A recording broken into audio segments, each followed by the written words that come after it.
Hi everyone, good morning and welcome back to my channel. Kinnaur की series यहाँ ख़त्म होती है और जैसे कि मैंने आप लोगों को बोला था कि किन्नौर से वापस आने के बाद मैं आपको बताऊंगी कि पिछले 3 महीने से एक्चुअली चल क्या रहा था, क्यों मैं इतनी ज़्यादा इनएक्टिव थी। तो आज जूनियर का बेसिकली एक ऑपरेशन है, मोल्स हो जाते हैं ना, वो रिमूव करवाने हैं। तो मैं फटाफट से रेडी हो जाती हूँ। रेडी होते होते मैं आपसे बात करती हूँ, फिर मैं आपको बताती हूँ कि एक्चुअली हुआ क्या क्या वंडर घर में, मेरी लाइफ में, सब चीज़ों में। तो मैं आपको साथ साथ बताती हूँ। चलो।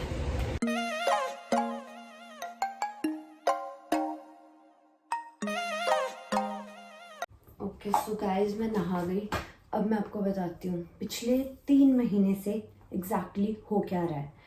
सबसे पहले तो 3 महीने पहले मेरी और पारस की लड़ाई हो गई, और वो लड़ाई हमारी इतनी ज़्यादा लड़ाई हो गई कि हम लोग ब्रेकअप तक पहुँच गए थे। मतलब ब्रेकअप तक पहुँच नहीं गए थे, ब्रेकअप हो गया था हमारा। इतने गंदे लेवल पे हमारी लड़ाई हो गई थी। तो जब हमारी लड़ाई हुई है ना, उसके बाद भी हम लोग, क्योंकि थे तो आसपास ही, मैं दीदी के साथ थी और वो यहाँ से ना हट रहा था, पूरा टाइम आ भी मेरे आसपास रहा था। और हमारे जितनी बार हम मिलते थे उतनी बार हमारी झड़प, ब्रेकअप हो गया था। ठीक है, उसके बाद हमने डिसाइड किया कि चल, ना तू गलत है ना मैं गलत हूँ, हम लोग खराब नोट पे एंड नहीं करते हैं, एक अच्छे नोट पे एंड करते हैं, फ्रेंड्स रहते हैं। ठीक है, वो हमारा डिसाइड हुआ अजीब सा कुछ। तो हम गए सारे दोस्तों के साथ कैलाश यात्रा पे। जो मेरे इंस्टा पे जो लोग मुझे फॉलो करते हैं उनको पता होगा, क्योंकि मैंने थोड़ी बहुत फ़ोटोज़ वीडियोज़ डाली थी कैलाश की। बट हाँ, ये है कि मैंने वो नहीं किया था, ब्लॉग वगैरह नहीं किया था, क्योंकि मैं बिल्कुल उसमें नहीं थी यार।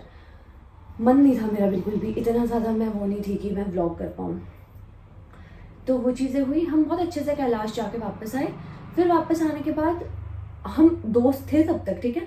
फिर वापस आने के बाद हुई हमारी एक और झड़प। एक दिन सडनली सुबह बैठे बैठे पारस को फ़ोन आया कि लियो दूसरे बच्चों को मार रहा है। वो एक्चुअली बहुत टाइम से ना, लियो परेशान हो रहा था बाकी के बच्चों से। वो अल्फा मेल है तो उसको और कोई बच्चा नहीं घर में चाहिए हो रहा था। तो वो खुद भी परेशान हो रहा था, वो विनी को भी परेशान कर रहा था और वो बाकी बच्चों को भी परेशान कर रहा था। तो पारस ने ना लियो के लिए बोलना जब स्टार्ट किया तो मेरी अत्ती हो गई। तो मुझे आया बहुत ज़्यादा गुस्सा। मेन वो जो हमारा एंड हुआ ना उस टाइम पे, वो हुआ है लियो के लिए, क्योंकि मैं लियो के लिए कुछ भी नहीं सुन सकती हूँ। और पारस ने बोला कि मैं दूसरे बच्चों के लिए, पारस ने मुझे ये बोला कि मैं लियो को उठा के नाला करके किसी नाले में फेंक दूंगा। और वो सुन के जो मुझे करंट चढ़ा ना, उसके बाद मैंने डिसाइड किया।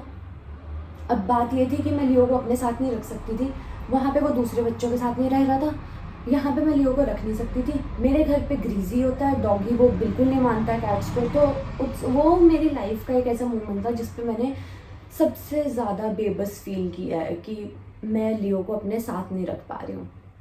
ठीक है, मैं लियो का ध्यान नहीं रख सकती हूँ। तो मेरी एक फ्रेंड है पूनम, मैंने लियो को उसको मतलब परमानेंटली दे दिया है। And I am very happy कि लियो वहाँ पे बहुत ज़्यादा खुश है। अब लियो को वहाँ पे 2 मंथ्स हो गए हैं, तो लियो काफ़ी 2 नहीं आएगा, 1.5 मंथ हो गए होंगे।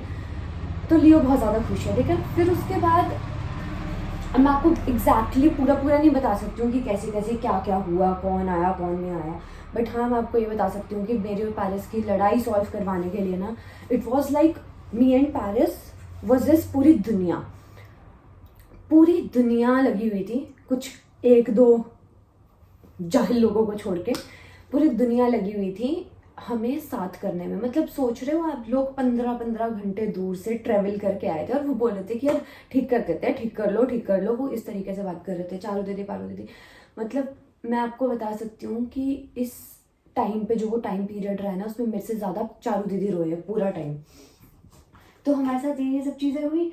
उसके बाद मेरी और पारस की लड़ाई जो सॉल्व हुई है, उसके बाद हमारा तो सब सही हो गया। इनफैक्ट पहले से ज़्यादा क्लैरिटी आ गई हमारे रिलेशनशिप में, पहले से ज़्यादा चीज़ें ठीक हो गई। बट उसके बाद पता चला पारुल दीदी बीमार हो गया। पारुल दीदी उसके बाद 25 डेज तक वो हॉस्पिटल में एडमिट रहे हैं। अभी उनको 5 दिन हो गए घर आए हुए, और उनकी तबीयत अभी भी ठीक नहीं हुई है। मतलब उनकी तबीयत इतनी ज़्यादा ख़राब हो गई थी कि उनका ऑपरेशन तक होने वाला था, जो हुआ नहीं, बाद में कैंसर हो गया, बट होने वाला था उस टाइम पे।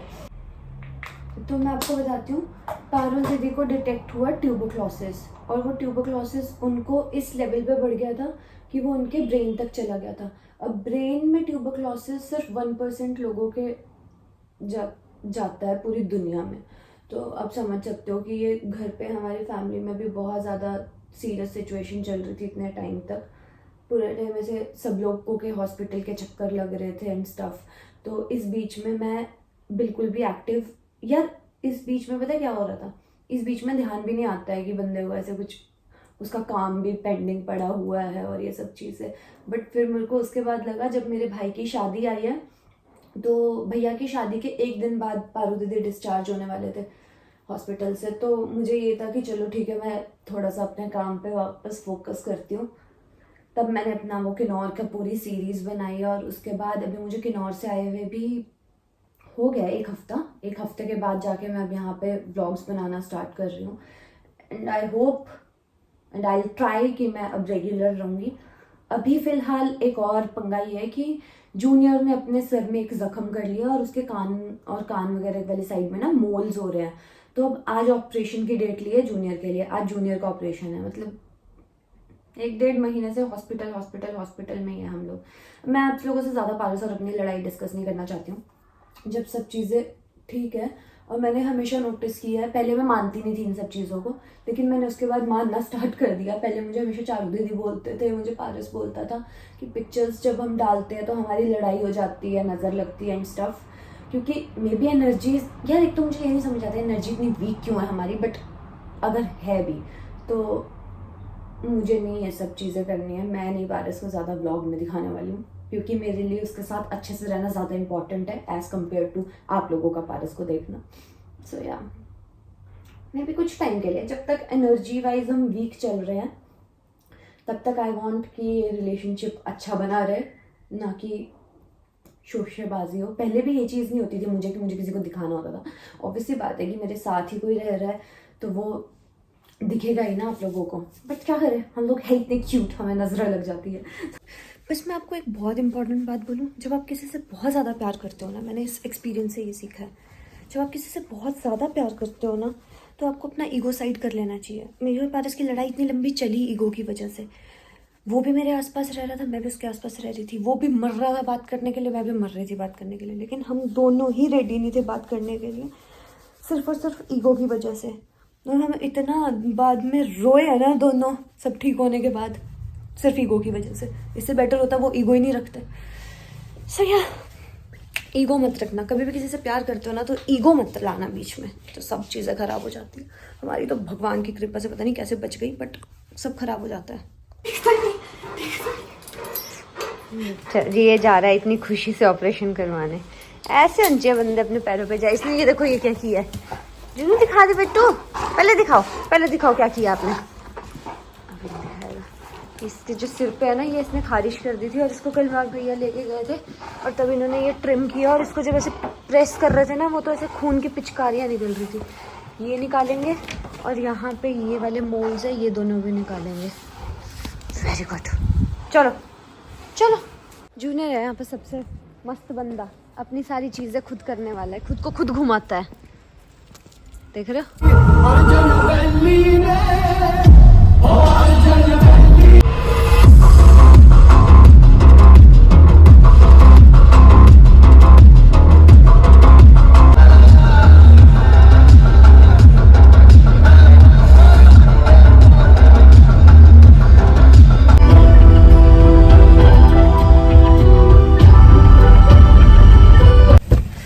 पहुंच गए हम जूनियर के हॉस्पिटल, और लेट्स सी अब क्या होता है यहाँ पे।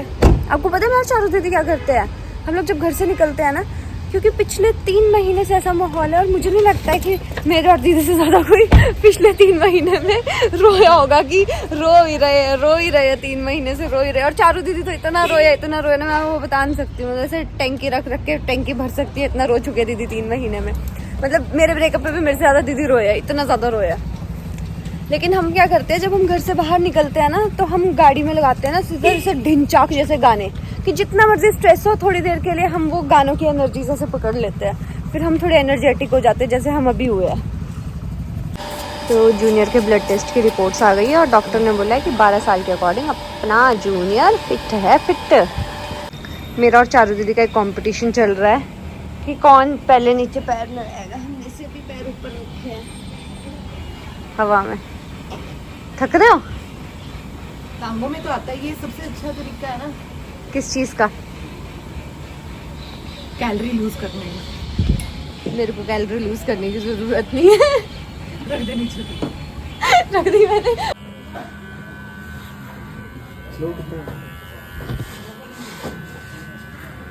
हम लोगों ने जूनियर को अंदर छोड़ दिया, वो हमारे सामने ज़्यादा ऐसे भी कर रहा था ना, तो फिर हम लोग बाहर आ गए। तब तक के लिए हम कुछ खाने के लिए जा रहे हैं। उन्होंने बोला 15-20 मिनट्स में आ जाओ, फिर जाएंगे हम, फिर जूनियर को लेके आएंगे वहाँ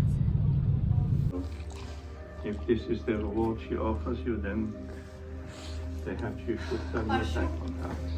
ओके गाइस, जूनियर का सक्सेसफुली वो मोल्स निकल गया। वो बहुत बड़ा नहीं था, बस वो माइनर सी चीज़ थी वो करवानी, बट इम्पॉर्टेंट हो गई थी क्योंकि बार बार नाखून से स्क्रैच कर रहा था। और जैसे कि मैंने आपको बताया था, मैं बहुत ज़्यादा थक गई हूँ। मैं थोड़ी देर के लिए रेस्ट करना चाहती हूँ। इसके बाद शायद से फिर से दीदी से मिलने के लिए जाना है, तो तब तक के लिए मैं सोच रही हूँ मैं थोड़ा रेस्ट कर लेती हूँ। Do like, share and subscribe to my YouTube channel. Bye.